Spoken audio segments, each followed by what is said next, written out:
Hej, jeg har været så heldig at være i praktik i Alanya som ejendomsmægler, men da net og elektricitet generelt er noget rigtig ustabilt, har vi valgt, at jeg laver præsentationen nu her, og så tager vi spørgsmålene efter. Først så vil jeg tale lidt om problemformuleringen sammen med de konklusioner, jeg er kommet frem til, hvad der er sket siden sidst i virksomheden, snyd, som svækker markedet, snyd på boligmarkedet, så vil jeg komme lidt ind på hovedopgaven, og til sidst TR Home, hvor den her virksomhed er nu, og hvad planerne for fremtiden er. Hvordan kan TR Home øge deres markedsandel i Alanya for ferieboligkøbere til danske kunder? Hvad er forskellen på det danske og det tyrkiske ferieboligmarked i forbindelse med et køb? Hvordan er konkurrencen på det tyrkiske boligmarked? Hvordan er TR Homes motivation hos medarbejderne? Og om der overhovedet er nogen motivation, om de kæmper for det her? Hvad skal TR Home være opmærksom på har betydning for de danske ferieboligkøbere? Og hvordan vil en handlingsplan for TR Home ud i forbindelse med forøgelse af markedsandelen?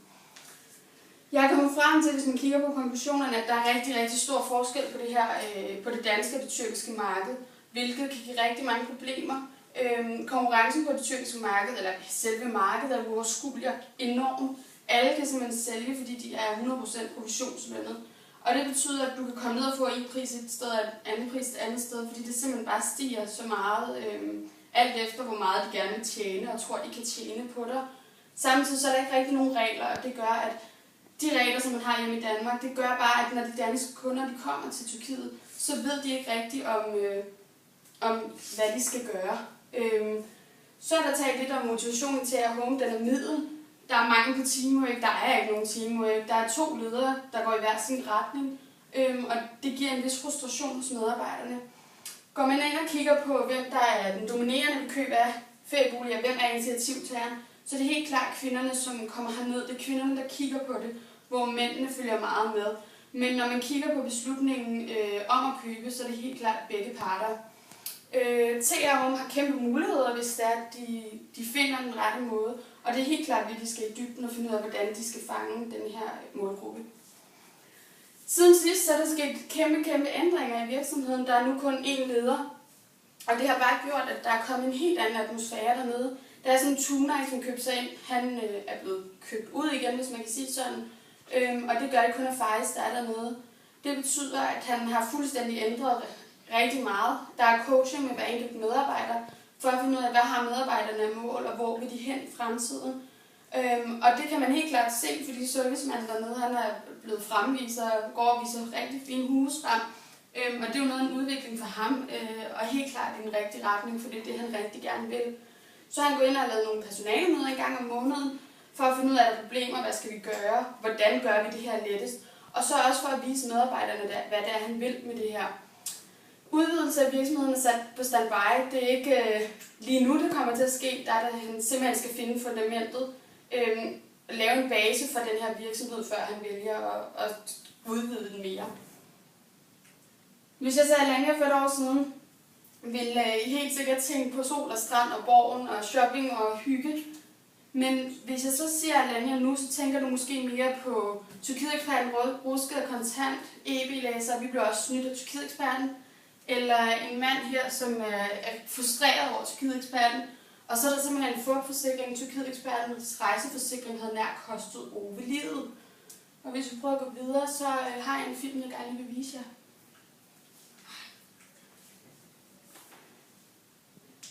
Skal vi se, om den vil. Det tror jeg gerne.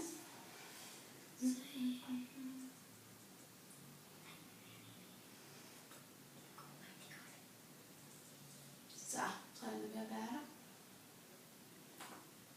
Hvis den vil komme.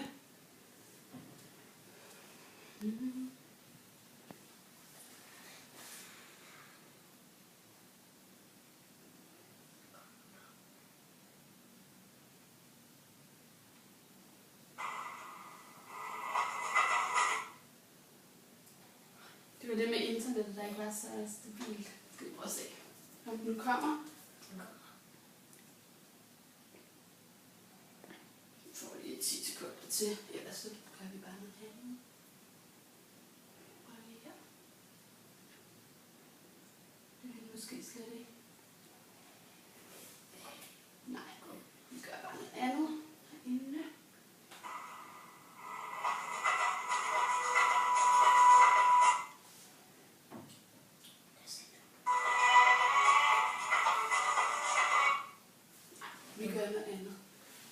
slukker, så Nå, det der er på den her video, det er simpelthen fordi Kontant har været inde og lavet en rigtig stor, en 25 minutter lang et program om Tyrkiet-eksperten. Der er en ny lufthavn, der er åbnet nede, der hedder Gazipaşa, ligger 30 minutter væk fra Alanya centrum, hvor den lufthavn, der primært er benyttet, det er Alanya lufthavn eller Antalya lufthavn, som ligger 2 timer væk. Og det der simpelthen er problemet, er, at de har solgt en masse ting, de ikke har haft godkendelse til. De har ikke haft godkendelse til at flyve til Gazipaşa, men har solgt billetterne. Og det første hold, som blev sendt afsted til Gazipaşa, de fløj til Antalya, men fik det første at vide i luften. Og der har været rigtig mange problemer omkring det her, og har skabt en masse debat. Fordi danskerne er faktisk de foretrukne, eller dem, som primært tager herned. Og der tager rigtig mange herned. Det er feriedestination nummer 1, det er Tyrkiet for danskerne. Så det var lige kort historien. Kontant, de viste den her lange udsendelse, og det er altså for 3. gang, de Kontant. Der er kæmpe problemer med den her nye lufthavn, og der er kæmpe problemer med, at de glemmer deres kunder. De sælger ting, som de ikke har billetter til. Og så er det jo spørgsmålet, det kommer lidt hernede, kan det være grundlag for folk, de vælger Tyrkiet fra? Men også om, hvad mener tyrkerne om det her? Og de tyrker, jeg har talt med, de har jo helt krise over det, fordi det her det er faktisk den dårligste sæson nogensinde i Alanya nogensinde. Og tyrkerne, de mener, at Tyrkiet-eksperten har en rigtig, rigtig stor indsats, eller det kan man jo ikke kalde det, men har et rigtig stor del af det her med, at sæsonen den er så dårlig, som den er. Samtidig, hvis vi kigger direkte på boligmarkedet, så har der været rigtig store problemer her også. Der er rigtig mange, der er blevet snydt af deres mailere, de får ikke deres skøde.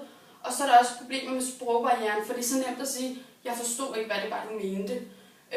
Firmaerne, de begyndte nu, at de får skandinavier med ind, som de ansætter, som de overhovedet ikke har lov til, fordi hernede, der skal du have en arbejdstilladelse, og det får man ikke. Det er nærmest umuligt, hvis du ikke er gift med en tyrk, eller bor hernede 100% fast og har fast ejendom.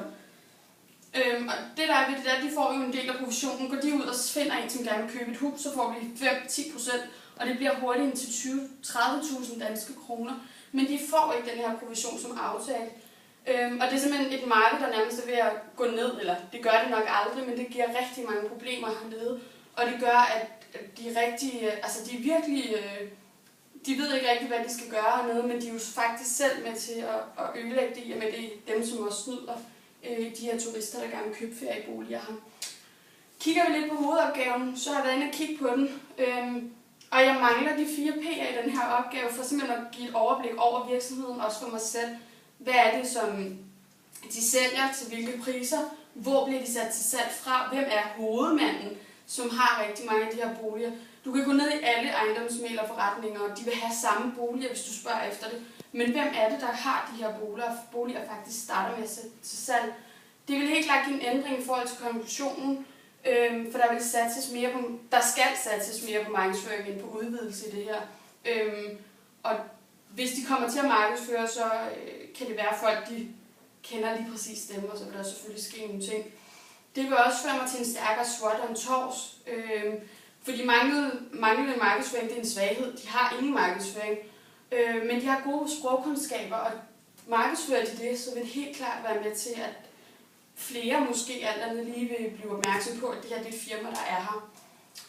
Så har jeg kigget lidt på ledergitteret. Jeg havde skrevet, at Tunay han var slavepisker i det her.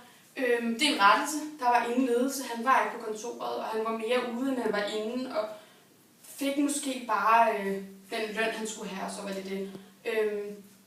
Så det er lige en rettelse. TR Home nu. Som sagt, der er sket rigtig store ændringer. Og der var dernede i sidste uge, så var der den mest positive stemning, jeg nogensinde har oplevet dernede. Faris, han vil rigtig gerne blive det samme sted. Han udvider ikke nu, men som jeg sagde, han skal også have en base, et fundament for at køre det videre.